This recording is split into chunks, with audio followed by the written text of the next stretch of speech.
Here we go.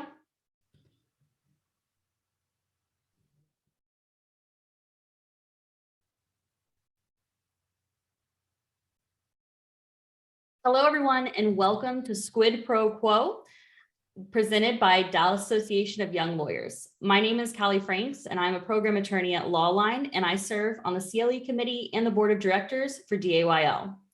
Before we begin, I have a few housekeeping matters. Please feel free to use the Q&A function during this presentation for questions you might have. We anticipate there being time at the end for our presenter to answer those questions. Also, you will need to self-report your CLE credit to the State Bar of Texas. The CLE number will be provided to you in the chat at the end of the presentation. Now it's my pleasure today to introduce you to our presenter, Adam Adler. Adam is an associate at Reitman Jorgensen Liam Fieldberg in the firm's Silicon Valley office. He is a trial attorney and an appellate litigator who focuses on intellectual property and technology disputes. He earned his JD from the Yale Law School, where he was editor-in-chief of the Yale Journal of Law and Technology and a feature editor of the Yale Law Journal. He graduated from Stanford with a degree in mathematical and computational science. He is also a frequent contributor to The Escapist, which is an American video game website and online magazine, where he writes about the intersection of video games, pop culture technology, and the law, which brings us to our presentation today. I'll hand it over to Adam to take it away. Thanks, Callie. I am delighted to be here. Like Callie said, I'm an associate at Reitman, Jorgensen, Lehman, and Feldberg. My primary area of practice is trial work and intellectual property. But today, I'm going to be talking about something a little bit different, and that is the law of Squid Game. Now, by the fact that you register for this, you probably have a good idea of what Squid Game is about. But just in case you're not familiar with it, Squid Game was a television program that debuted late last year on Netflix and was wildly popular. And the premise is actually pretty simple. Take a group of people who are desperate for money and put them into a battle for the death, winner take all. It's just that the battle for the death is played out over the course of 6 children's playground games. Now, when you hear that and you think the law of Squid Game, your immediate reaction, at least my first reaction, was law of Squid Game. This is easy. Murder is illegal. Battles to the death are also illegal. Maybe throw in some tax evasion in connection with the prize money and call it a day. But you'll see as we get into it that there's actually a surprising amount of depth here, and things that seem obvious can actually implicate some pretty challenging legal issues. So here's what we're going to do today. I'm going to start by providing a little bit more of a detailed view on the rules of the Squid Game, just how the game works mechanically. And then I'll take some time to kind of address what seems to be low-hanging fruit, the kind of obvious ways that are illegal. And these are going to be ways that the game are challenging or illegal from the perspective of the game organizers, the people who are actually putting everyone together and actually performing a lot of the murders that are at issue. But then we'll turn and we'll address some harder questions. And that is, we'll consider the liability of the competitors, the people who are actually participating in the games, who don't themselves perpetrate the murders most of the time. And then we'll close, I say we'll close as D, but the overview has an E. We'll close with a discussion as to whether it would be possible to find a legal Squid Game. And if we have time, I'll talk about an intellectual property issue that arose when somebody basically copied the Squid Game and broadcast it over the internet, a real life version of the game. As we go through this, I think before I get into the details, I'd like to take a moment just to say that what makes this interesting and what makes the CLE something that I think will be relevant or should be relevant to our practice is actually how, it's going to sound weird, but how different it is from the kind of issues that we normally think about. The facts are so kind of off the beaten path, and something that I would think most of us don't deal with in our day-to-day practice, that it really gives us an opportunity to kind of think back and put on our thinking caps and issue spot in a way that most of us probably didn't have to do since we were in law school. And that kind of creativity and flexibility of thinking, of finding things that we wouldn't have thought about and chasing them down with new and interesting fact patterns is really something that I think we can take away as kind of a learning exercise and take with us as we go practice and work on the kind of more ordinary standard questions that don't involve death games and murder. Okay, so let's talk about the rules of the game. And before I get into it, a fair warning, there will be spoilers here. For the litigious among us, I can save you some. I've looked into it and no, there is no cause of action that can be asserted against the ending of a TV show. However traumatic it may be for us, spoilers don't qualify as emotional distress. You can put away your complaints. I'll be just fine from here. I got an error that said my internet connection is unstable. So Callie, let me know if you're having a hard time hearing me, and I'll. Okay, so what are the rules of the game? Like I mentioned before, it's a battle royale free for all to see who can survive. So the game works with 456 players who play 6 playground games like tug of war or marbles, and games. Players are eliminated basically in each round. And each time someone is eliminated, 100 million won or $83,000 is added to a group pot. Players who survive all 6 games split the money. So these, I'll refer to these as like the friendly rules or the basic rules of the game. These are the rules that the competitors were told when they were invited to join the games. And if you look at these by themselves, all that objectionable about it. Playground games are fine, money is fine, and splitting money is also fine.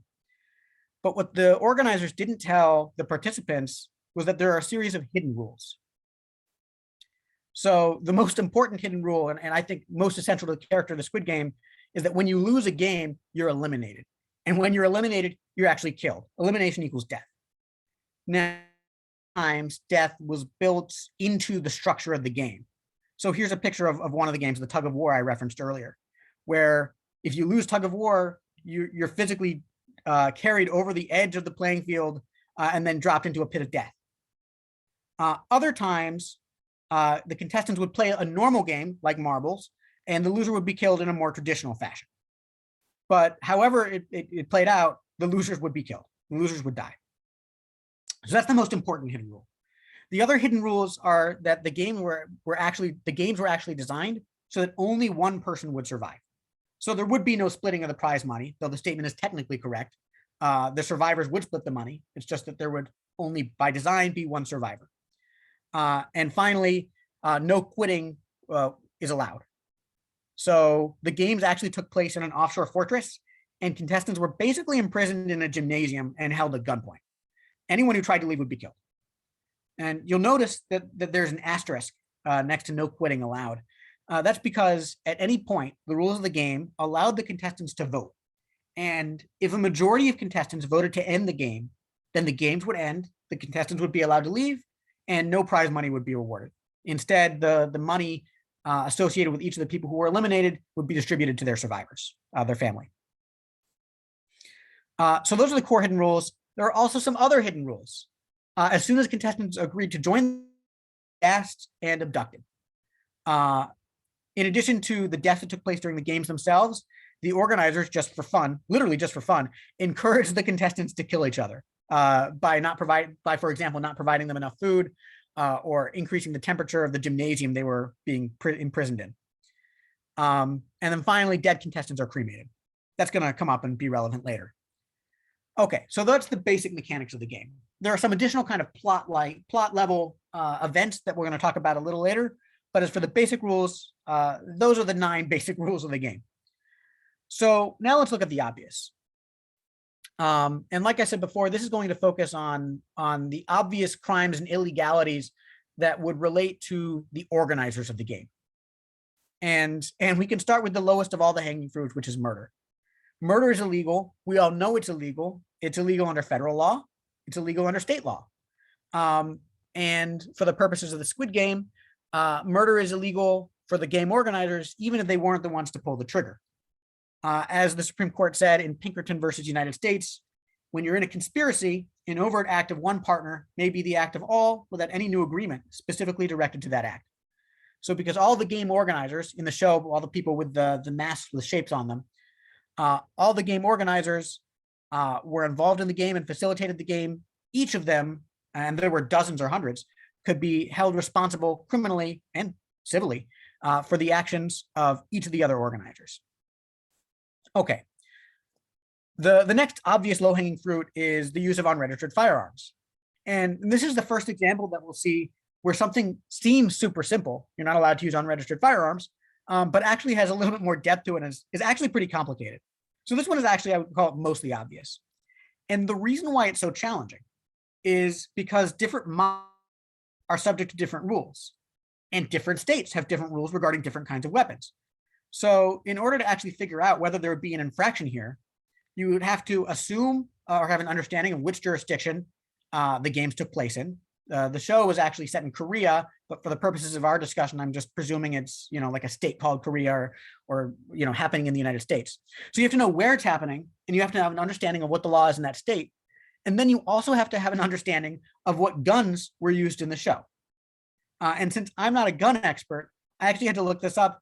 And it turns out there's something like an IMDb, an Internet Movie Database for guns. It's called the IMFDB, the Internet Movie Firearms Database. It's really extensive. It shows for each movie or television show, at least all the ones that I could think of, a list of all the guns that were depicted in that show. So I looked up Squid Game, and basically there were a lot of weapons used in Squid Games, but they basically fall into three categories. The first category are pistols and revolvers. And these are actually pretty easy to understand from a regulatory perspective, because in most states, you don't need to register these, and you don't need a license to operate these. There are exceptions. They're indicated on the slide. So registration would be required in California or Michigan or New York, Connecticut, Maryland, Hawaii, or DC, but not Texas. And we can give the organizers the benefit of the doubt on this one, since they don't get it on murder, that they were operating in a state that didn't require registration of pistols or revolvers. Okay, the next category is actually the most challenging.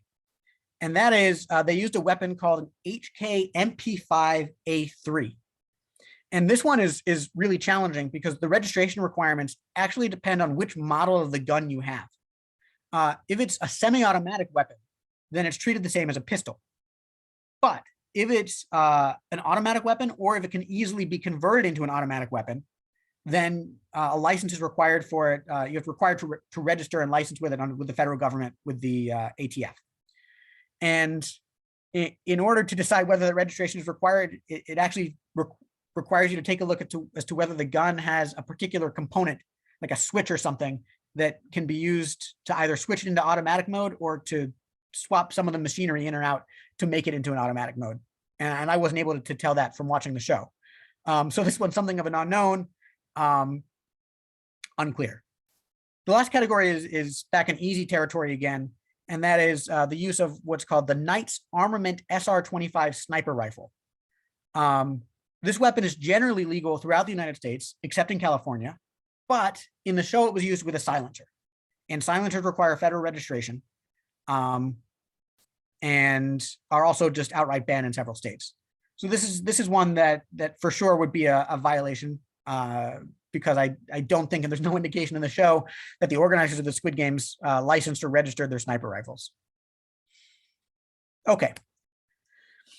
More low-hanging fruit, gassing. Gassing is interesting. Gassing is illegal under state common law because it qualifies as battery, even though we don't normally think of gassing as the sort of thing that would qualify as a battery. In United States versus Castleman, the Supreme Court addressed a similar issue and brought to rest any concerns one might have, explained that a battery can be committed even through the use of an intangible substance such as a laser beam or poisons. So gassing would be illegal under common law, and it's also illegal under the Convention on Chemical Weapons, which is an international treaty that was ratified by the United States in 1997. As part of that treaty, the United States implemented a federal statute called an implementing statute, which is the Chemical Weapons Convention Implementation Act, which basically copied language directly from the treaty and makes it illegal to use any chemical which, through its chemical action on life processes, can cause death, temporary incapacitation, or permanent harm. And so here we would focus on the temporary incapacitation language, which applied when the contestants joined the game and they were gassed as part of the transportation to the offshore fortress. And this is another example of how something that seems obvious actually has some pretty advanced, challenging legal questions associated with it. So the part about battery is pretty straightforward, but it's unclear whether the Chemical Weapons Treaty or implementing statute would apply here. In 2014, the Supreme Court considered whether the implementing statute could be used to prosecute a woman who used chemicals to poison a romantic rival. And she poisoned the rival's mailbox. In a 9-0 decision, the Supreme Court held that the implementing statute in the treaty did not apply to what they called, quote, run-of-the-mill poisoning, and held that the statute should be limited to prohibiting the use of chemical weapons when used in connection with terrorism or warfare, which was the clear objective of the treaty. So I say this is hard, or at least harder, because it's actually pretty unclear whether the Squid Games would qualify as a terrorist activity or would be sufficient to give rise to liability under the Implementation Act. It's certainly true that the organizers terrorized the participants, but they didn't appear to have any political goals or agenda. And so it's not what we would normally consider as terrorist activities, even though the actions were a bit extreme. So it's an open question, and would actually be pretty interesting to see how courts would deal with applying the Implementation Act to something like the Squid Game. All right, the next one is false imprisonment, which actually is a low-hanging fruit. False imprisonment is a crime and gives rise to civil liability, and takes place whenever somebody intentionally or knowingly restrains another person, which is exactly what happened in the Squid Game because the contestants weren't allowed to leave. So there's not much more to say about this one. It's obvious. The final category that we're going to discuss is the right to bodily remains. So this one is not obvious in the sense that it's one that would spring directly to mind if we were to think about it. Most people don't think about the right to bodily autonomy or the right of one's family to control remains. But it is obvious from the perspective that the law is actually pretty straightforward. So there's a common law right. It's called sepulture, which affords the deceased, which affords your family, next of kin, an absolute right to the immediate possession of a body for preservation and burial, and even allows for damages against someone who improperly deals with the decedent's body. And this isn't just New York. It's recognized in other states too as part of a general common law. So for example, the Missouri Court of Appeals held that a plaintiff stated a claim under the right of sepulture when a funeral home failed to deliver cremated remains and awarded damages. There are also rules that health and safety regulations and rules that govern body disposal. And you'll see throughout this, by the way, that to the extent possible, I focused on Texas law, because this is a presentation for the Dallas Young Lawyers Association. So Texas code states that a crematory establishment may not cremate human remains within 48 hours of the time of the death indicated on the death certificate unless the waiting period is waived. And in the Squid Game, they show that remains are cremated within 48 hours of their death, and there is no death certificate, and certainly no waiting period is waived.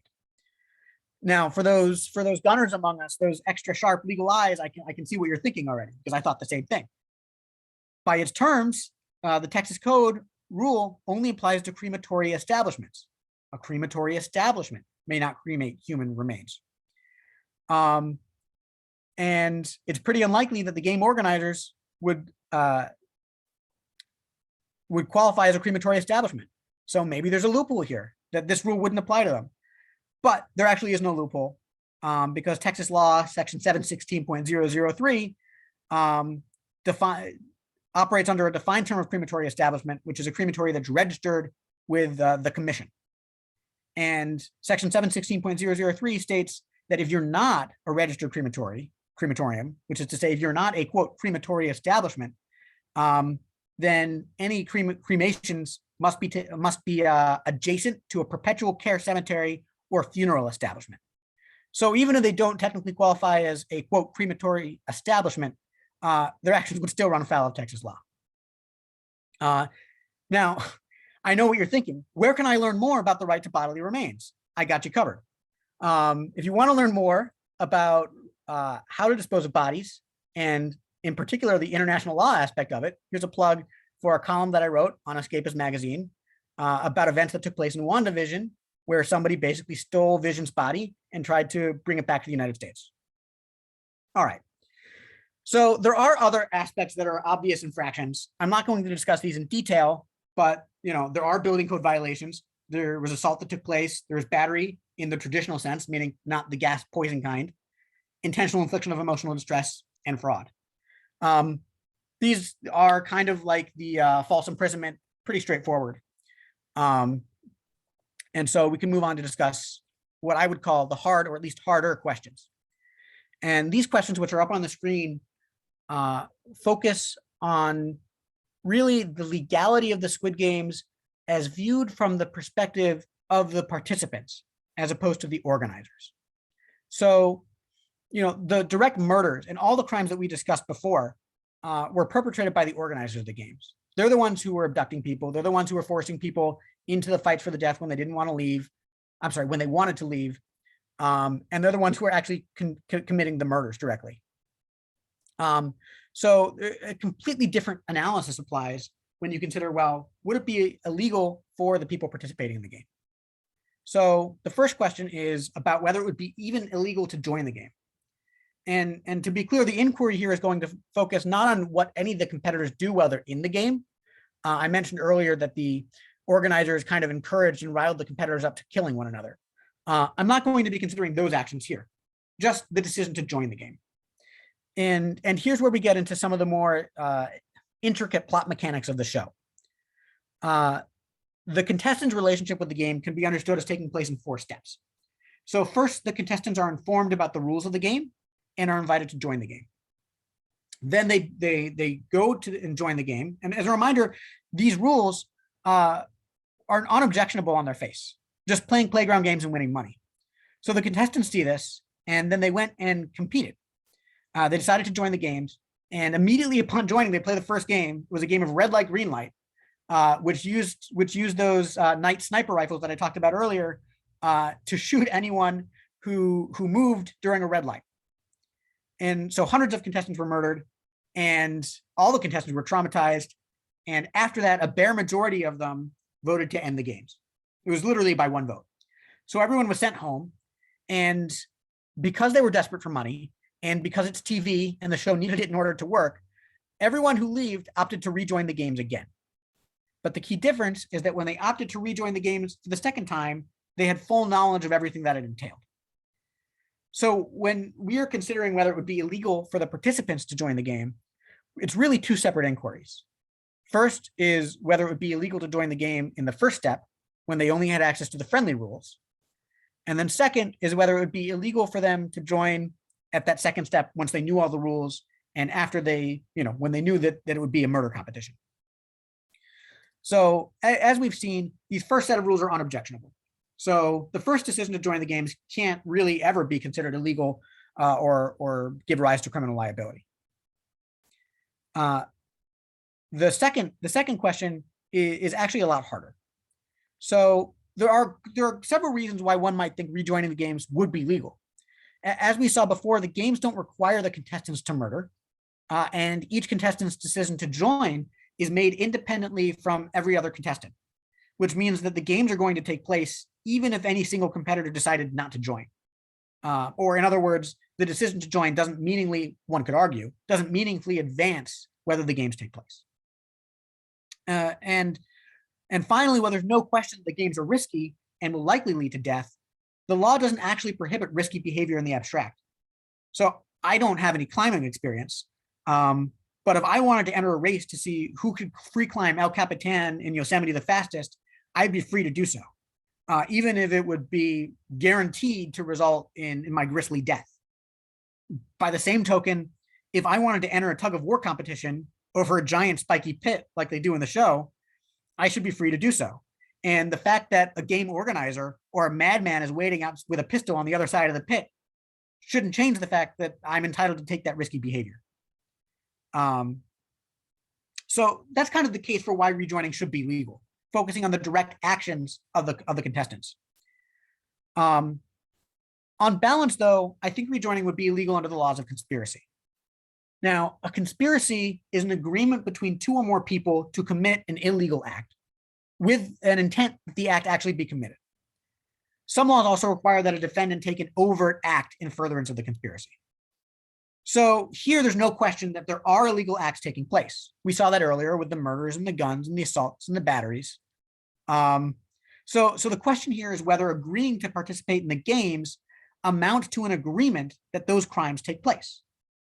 And because we're at step 4, where we know the contestants know that elimination means murder, the answer has to be yes, since the murders take place as part of the game that they're joining and that they want to contribute to. Or to put it differently, the contestants intend that the murder games take place, and their decision to join the games would qualify as an overt action that would advance the games or be in furtherance of the games. And it doesn't matter that the games would take place without them, because the games would be better or furthered by the contestants joining the game by virtue of the fact that they're allowed to join the game in the first place. So, this one, I think there's a fairly strong argument that it would be illegal under conspiracy laws for contestants to join the game the second time. Okay, so it could be illegal for them to join under conspiracy liability. There are a few interesting implications for liability about the conspiracy liability, which is they would not be held directly liable for any of the murders, and they wouldn't be held liable for anything that takes place outside the scope of the conspiracy. So, for example, if the contestants weren't informed about the cremation aspect and body disposal aspect, then that wouldn't be part of the conspiracy that they were signing on to. And so there's an argument that they wouldn't be held liable for that. On the other hand, the fact that the bodies are disposed of in order to facilitate the actions of the game means that perhaps they could. All right. The second hard question relates to whether the vote impacts liability, and more specifically, whether the vote would impact the contestant's status as a co-conspirator. Now, conspiracies don't last forever. The essential issue here, the essential question, is whether the vote can be viewed as a withdrawal from a conspiracy. The general rule is that a defendant or co-conspirator can withdraw from a conspiracy at any point, but can only do so through clear and unequivocal action. It's not enough to do nothing or to refrain from taking further action. Instead, as explained in the Ninth Circuit Model Criminal Jury Instruction, one may withdraw by doing acts which are inconsistent with the purpose of the conspiracy and by making reasonable efforts to tell the co-conspirators about those acts. So this is a model jury instruction that's used in the Ninth Circuit, but the instructions aren't that different from jurisdiction to jurisdictions. And when it comes to the Squid Games, one could argue that voting to end the game should be treated as a withdrawal from the conspiracy, since it signals that the person wants the games and the murdering involved in the games to end, and is also willing to surrender their financial interest in it, is willing to surrender any interest the voter might have had in the winnings. Now, in the abstract, in general, in the usual case, simply voting to end a conspiracy probably wouldn't be enough, especially if the vote fails and participation in the conspiracy continues. What makes Squid Games interesting is that once someone joins the games, they then lose the ability to walk away or to go to the authorities, since they're held at gunpoint and are captured and aren't allowed to leave. So as a result, the only thing that they can do to meaningfully end the conspiracy is to vote to end the games. And as a result, one could argue that voting to end the games would essentially change someone from a willing co-conspirator into an abduction or kidnapping victim who shouldn't be subject to conspiracy liability. So assuming that you could withdraw from a conspiracy, you could withdraw from the Squid Game conspiracy by voting to end the games or by attempting to end the games, that leads to another question of how does that impact the liability? Withdrawing from a conspiracy isn't a get out of jail free card. As I said in Avengers Endgame, what happened, happened. What this means is that a defendant can be held responsible for any criminal acts that took place before they left the conspiracy and can still be prosecuted for being in the conspiracy in the first place. So a conspiracy doesn't actually require that the crime have gone to completion in order to charge somebody or in order to obtain a conviction. All that is required for a conspiracy crime is that the parties agreed to commit an illegal act and intended the illegal action to take place, and with some jurisdictions requiring an overt action in support of that act. So withdrawing from the conspiracy only can remove liability or prevent liability from attaching for events that take place after the withdrawal. So there is still substantial upside to withdrawing, even if it doesn't, really eliminate all the liability. The caveat here is that defendants can be held liable for any actions that were set in motion prior to their departure. So if a defendant, for example, conspires to blow up a building and then withdraws 10 seconds before the bomb goes off, he can still be held liable for the detonation. So this raises an interesting question when it comes to the Squid Game. Here, the question is whether the decision to rejoin the games at step 4 is sufficiently connected to the entirety of the games so as to hold someone responsible for any events that take place over the course of the games, even if they can succeed in withdrawing from the conspiracy. My inclination is to say that the Squid Game participants should be held responsible for all acts that take place as part of the games, since they know that the games that they are conspiring to facilitate, the conspiracy that gave rise to the liability in the first place, will have several rounds, and that it won't stop until there's only one person left standing. Or in other words, the contestants would know that once they light the fuse of the game by joining the game or starting the game or contributing to the game is going to go until it stops. And there's no way to stop it. But this one is a close call since there's no intrinsic reason why the games have to continue once they start. And this provides, to kind of think about the issue spotting that I was talking about at the beginning of the presentation. This is a good example for even people who are practicing criminal attorneys, criminal lawyers. These issues about what it means to end conspiracy liability, they might not come up in the real world, but the principles that are at play here really give us cause and reason to kind of stretch the boundaries of our understanding of conspiracy liability and to say, even if this wouldn't happen, what is our understanding of what conspiracy law is? Which might end up being more of an academic question. But you can imagine a future case down the line where this kind of thinking could come up in a case of conspiracy withdrawal involving, if not the same facts, but a similar kind of fact pattern where somebody wants to withdraw partway through a longer term process or something that can take place over the course of days or even months, where the process is already set in motion. And then, the nerd in me also wants to point out an interesting voting game theory kind of problem that is implicated by if we assume that voting to end the games can count as a withdrawal from a conspiracy. So if we assume that voting to leave the game constitutes a valid withdrawal that would terminate liability for future murders, and those are two big assumptions as we've discussed, but if we assume those things, then the game theory problem is the following. Suppose that a majority of the contestants want the game to end, but also want to reduce their exposure to conspiracy murder charges. I'm sorry, I said that wrong. Suppose the majority of contestants want the game to continue, don't want the games to end, but also want to reduce their exposure to conspiracy murder charges. In that case, if each contestant votes according to their true preference for the games to continue, then the games will continue and everyone will still be subject to the conspiracy liability for ongoing acts. But if enough contestants vote to reduce their personal liability, meaning if they vote against their true interest, but in favor of their legal interest of reducing liability, then the game will end, which creates an interesting game of voting chicken, where each contestant wants to vote to end the games, but only if enough other people are willing to act against their own interests and vote to keep the games going. It's an interesting spin on the prisoner's dilemma. And since this is a CLE presentation, not a game theory presentation, I'll keep moving right along, but I wanted to point that out because it's really interesting. Okay. So this next issue almost made it into the obvious category, and that is, can the participants claim self-defense? The answer is a very simple no, but the reasons for it are actually pretty interesting. There are a few reasons why self-defense wouldn't apply here. The first one, and the one that is for me the legally most satisfying, is that there is no self-defense for conspiracy liability. And you may recall the theory here, the theory of liability, is that the contestants are guilty of conspiracy to murder and for the murders and crimes committed in furtherance of that conspiracy. The theory is not that the competitors themselves engaged directly in the murders, and nor could it be, since the competitors weren't the ones who did the killing in the first place. So a theory of self-defense wouldn't apply unless somebody would try to argue that they were forced to join the conspiracy and only join the conspiracy in self-defense. But that doesn't even make any sense, because then they would not have actually intended the crime to have taken place. So that is kind of an explanation as to why there is no self-defense defense for conspiracy liability and why it wouldn't apply here.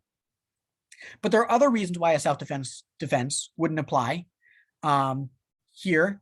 And And that's also because self-defense theories only justify the use of force against an aggressor. And in Squid Games, if we set aside the contestants who themselves are goaded into murder, the only aggressors in the Squid Games were the game organizers.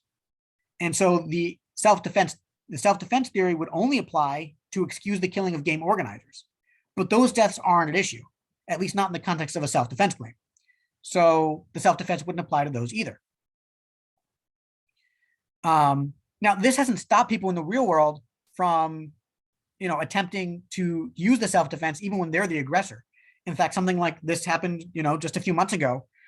Pictured here are the three men convicted of murder in connection with the death of Ahmaud Arbery, and they did exactly what I just described.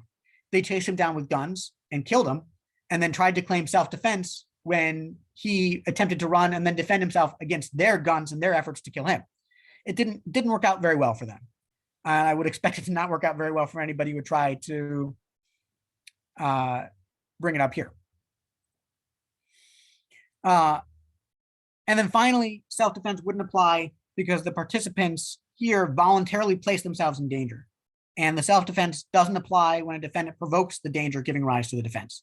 This also applies a little bit to the Arbery killing, because to the extent they would have had a claim for acting in self-defense, even though they were the aggressor, they started it. And so because they caused their own danger, it also wouldn't apply to them.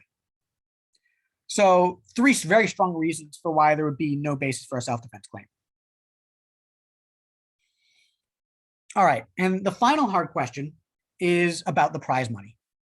So what happens to the prize money if you win? Let's assume that the contestants get out without any legal liability. Maybe there's a problem with the exclusionary rule or a forced confession or something like that. What happens to the prize money? Well, they say payback's a bitch. And of course, when we refer to payback, we're really referring to civil forfeiture. And, I actually sent the slide deck to a prosecutor friend of mine to make sure I got everything right. And he actually had a few red lines for me. And he struck it out like this. He said, civil forfeiture is really just a perfectly legitimate and reasonable practice that functions as a vital tool in the government's never-ending fight against crime. So, at a high level, civil forfeiture is a mechanism through which the government can seize and claim title to assets connected to crimes. And here's how it's described by the DOJ's Asset Forfeiture Policy Manual.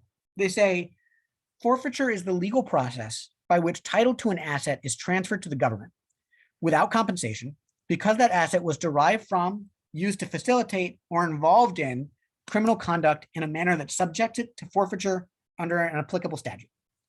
The government obtains title to the asset upon obtaining either a declaration of forfeiture in an administrative proceeding, a judgment of forfeiture in a civil proceeding, or a final order of forfeiture in a criminal case.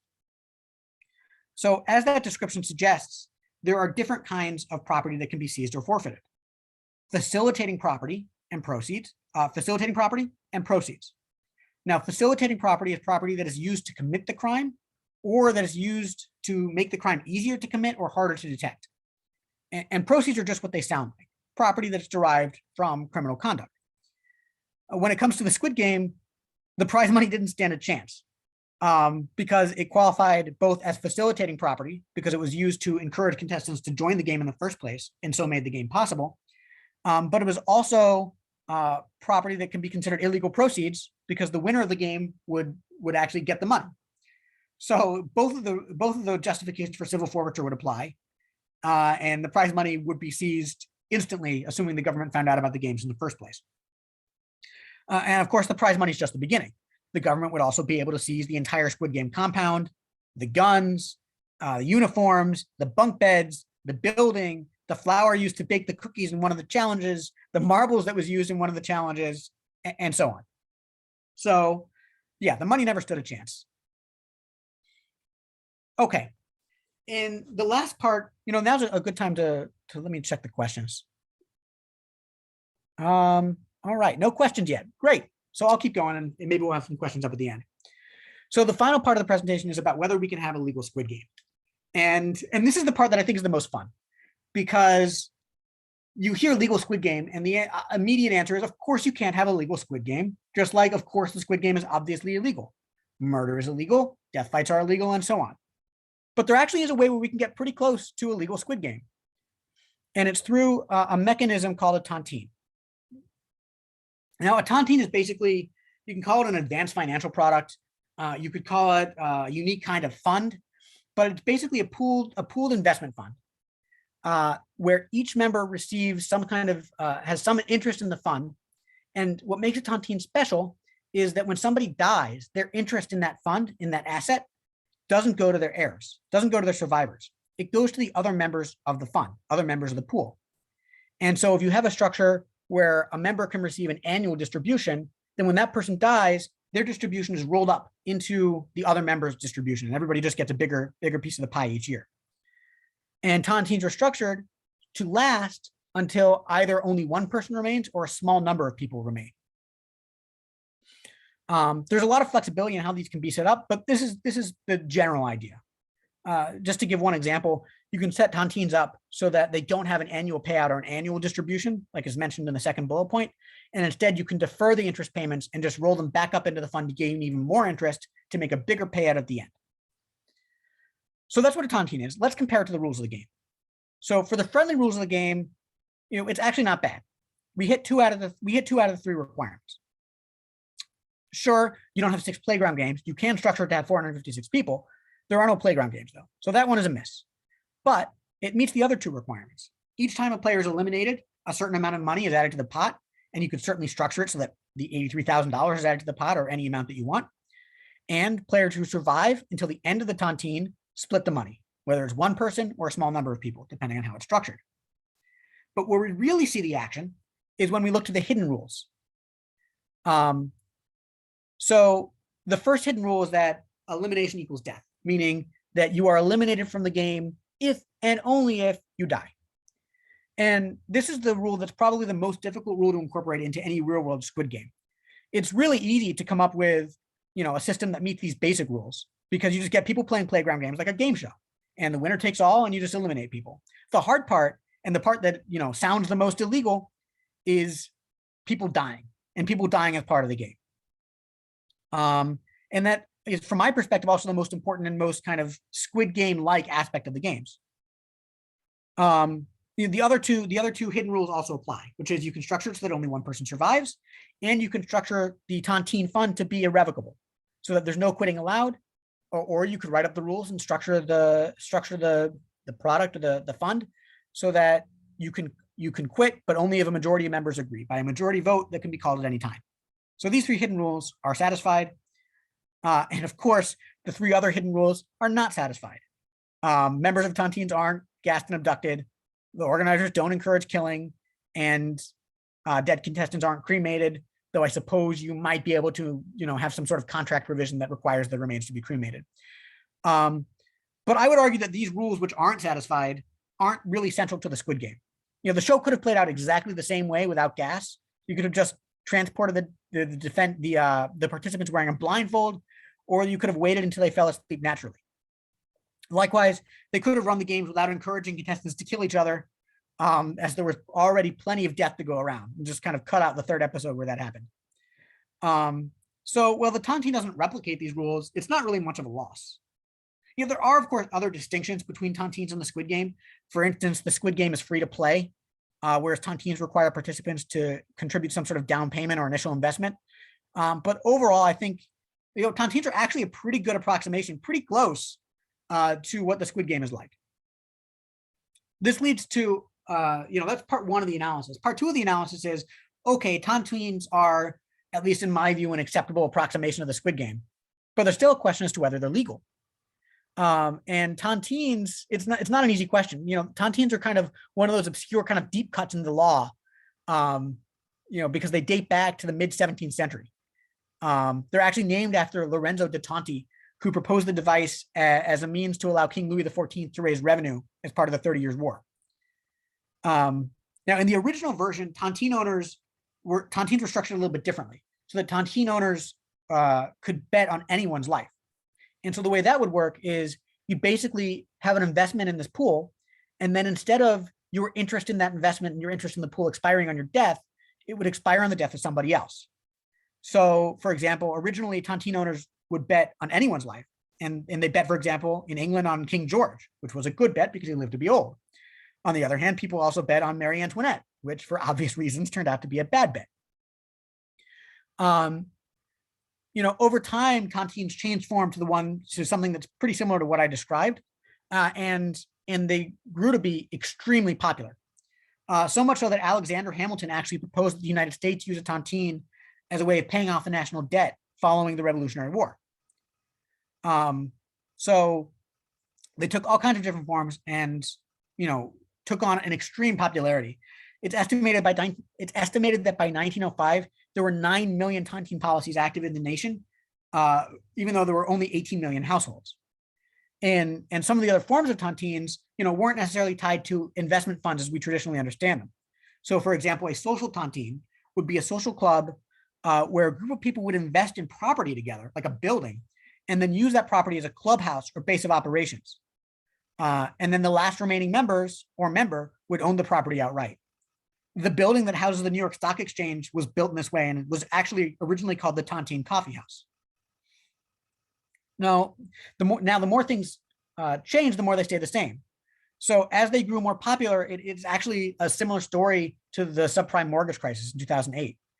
Because as they grew more popular, they started to become involved in greedy and insolvent policies, and basically used as veiled lotteries, which at the time were viewed as morally scandalous and were often outlawed. So, for example, you would have a tontine that was structured in a way that would say, instead of being tied to your death, for example, you actually could play 6 playground games, and then your interest in the tontine would terminate once you finish 6 games of chance, which basically just makes it a lottery. There were other structures that were called tontines, but were really something else entirely. So, for example, you might have a scheme where members were required to make regular contributions, but then they would lose their interest if they missed a payment, which basically was being used as a vehicle for fraud and exploitation.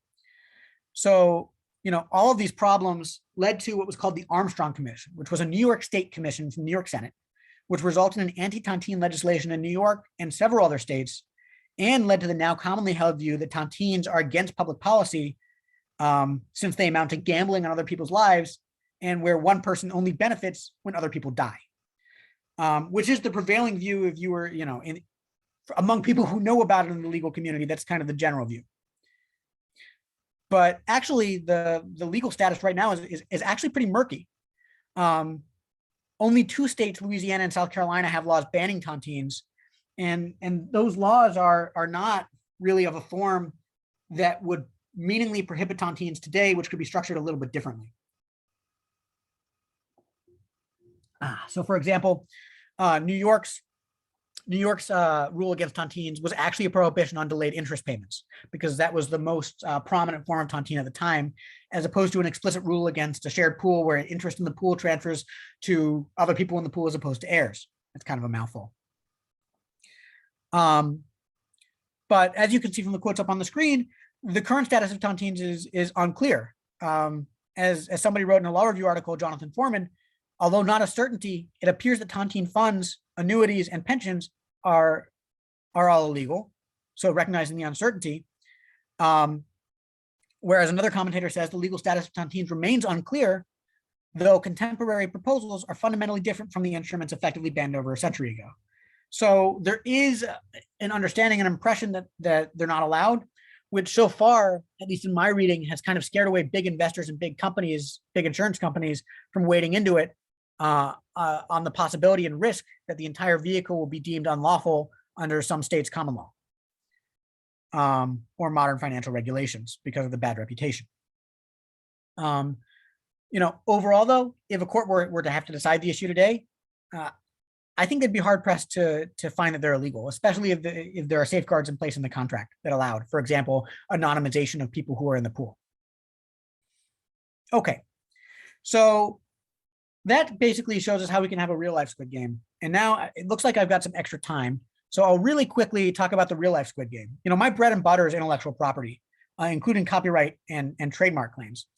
And there's a very popular YouTuber named Mr. Beast, who I think has the first most popular, second most popular following on YouTube in terms of number of subscribers. And after he saw Squid Game, he basically recreated Squid Game shot for shot, game for game in the real world with real prize money. basically like the game show idea that I identified before, which is just the Squid Game with simulated death, where they had an app that controlled whether people would be eliminated from the game, and they just activated the app, and then each contestant wore a vest, and it popped up with fake blood when they were eliminated. But you can see that it copies shot for shot.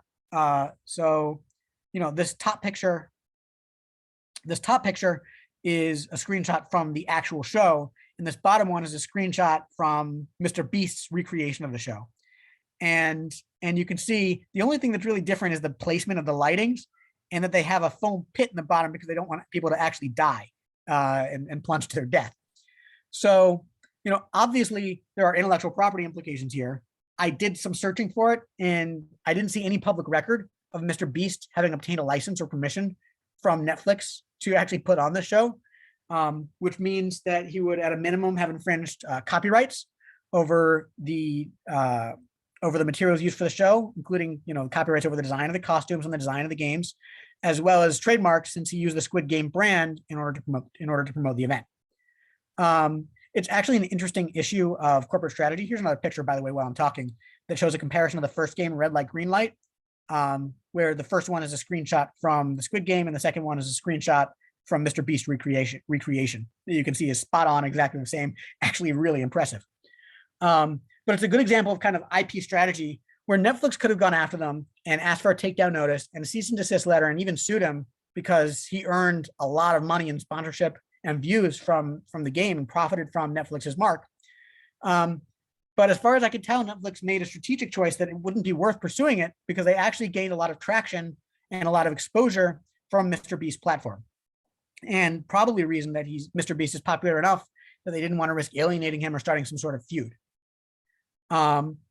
Okay, so that's the analysis of the real life Squid Game. It kind of is an obvious question, though. Really, if you dig deeper, you can dig up some non-obvious ones. For example, you're allowed to use somebody else's trademark for what's called nominative purposes, where you basically say, I'm doing this thing that's like the thing that you're doing.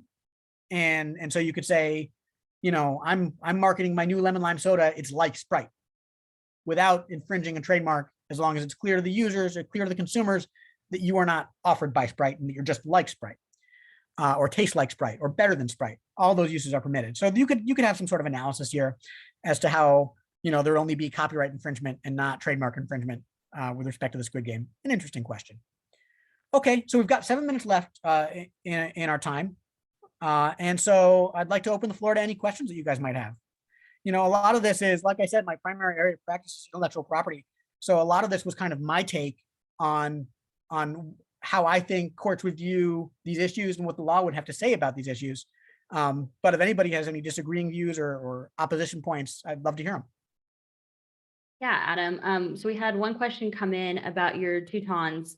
In your experience in creating this program and researching it, have you seen a resurgence in interest of people going through with that, or kind of figuring out a way to do that? No, I haven't. What I found are two things. I found, a comparison between tontines and annuities. An annuity is basically something that you pay into it, and then you get small payments in perpetuity for the rest of your life. And so that implicates some of the same policy issues, since the person who's providing the annuity has an interest in you dying, because you get payouts for as long as you live based on your lump sum payment at the beginning. So I've seen that. And then I've also seen like a series of articles from people who, I don't mean to disparage them, but it's kind of like, I'm so clever, we should bring back this thing from before and let's do it now.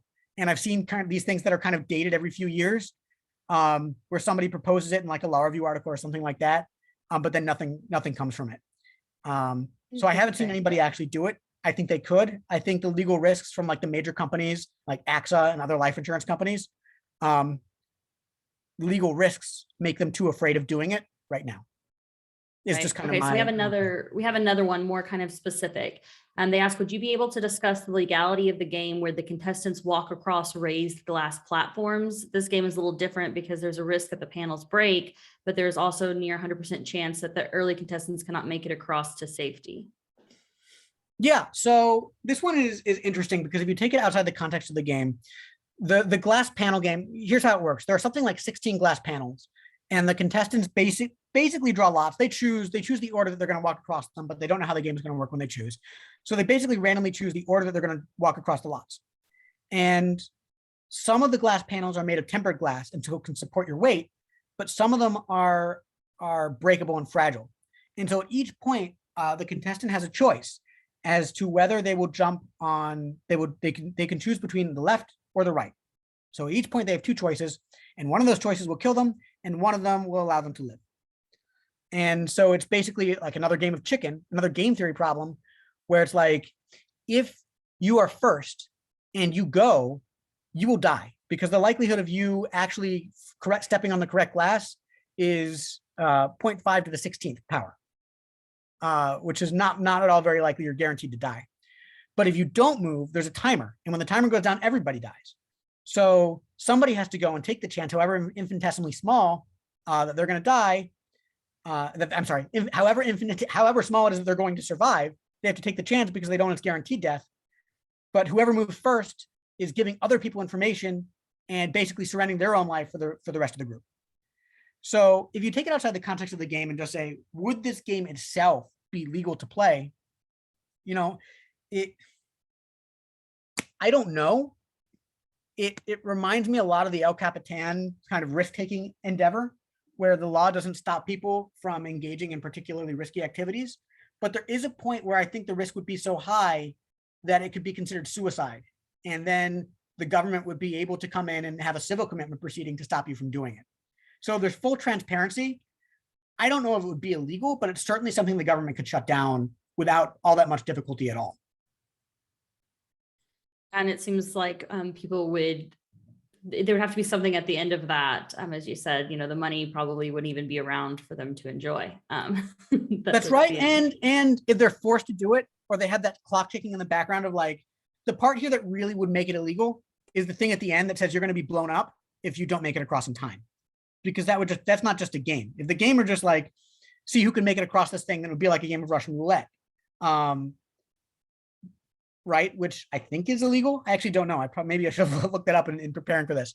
But it's the part at the end that says, if you don't do this, you will die, that makes it more obviously problematic. Yeah. And we have one more question, and it's about the copyright that you were discussing. Are you in your practice seeing more and more strategic options that companies are doing and not pursuing copyright issues? Whereas you see, Disney sends out cease and desists all the time. Are you seeing that more in your practice, or is that something that Netflix is kind of leading the way on in this area? It is always a concern. I wouldn't say Netflix is leading it. I would say that whenever you are considering whether to make a copyright infringement suit against anybody else, there's always a risk analysis and always a kind of a business decision that's involved in that cost. For smaller companies and startups, it's kind of do we have the money in the bank to pick this fight? If we do this, are they going to have a counterclaim against us? What are the costs of litigation? And do we even have the resources to wage this battle? Sometimes companies resolve it just by sending a cease and desist letter and hoping the other side's going to stop. But I wouldn't say that I see like an increasing trend in this. I would say that this kind of strategic decision is always in play. And I'll give you an example with Disney, because Disney is known for being pretty aggressive with respect to its copyrights. There was a case a few years back where a school board hosted a fundraiser showing The Lion King. And they basically, raised money to like admission tickets to see The Lion King. And Disney sent them a cease and desist letter saying, hey, you can't use our movie to raise money. And so the school board basically took it to social media and made Disney look terrible for stopping their fundraiser in support of public schools. And Disney then backed down and gave them permission to do it, and they didn't have to pay anything. So, that's another example how even a big company like Disney that's really aggressive can have to make strategic determinations and analyses about this kind of thing. It's the social media world that we live in, where social justice sometimes will kind of come out of nowhere the best way forward. But that's all the time we have for today. I really wanted to thank Adam for your time in this. There's your contact information on the screen if anybody wants to reach out. And just a reminder, the CLE number is in the chat, so make sure you grab that before you leave and self-report to the Texas Bar. Thank you, everyone, and have a great rest of your day. And if anybody wants to contact me and talk about Squid Games, I encourage you to do so. I also, you should take a look at the articles that I write for Escapist Magazine. They're kind of more of this kind of fun analysis, like what would statutes of limitations look like in a world of time travel? Or could Daredevil's Kingpin actually make a deal with federal authorities? Those kind of things. It's a lot of fun. I love talking about They're this. really cool. So definitely go check it out. And thank you again for your time, Adam, and have a great rest of your day. All right. Thanks, everybody. Bye now.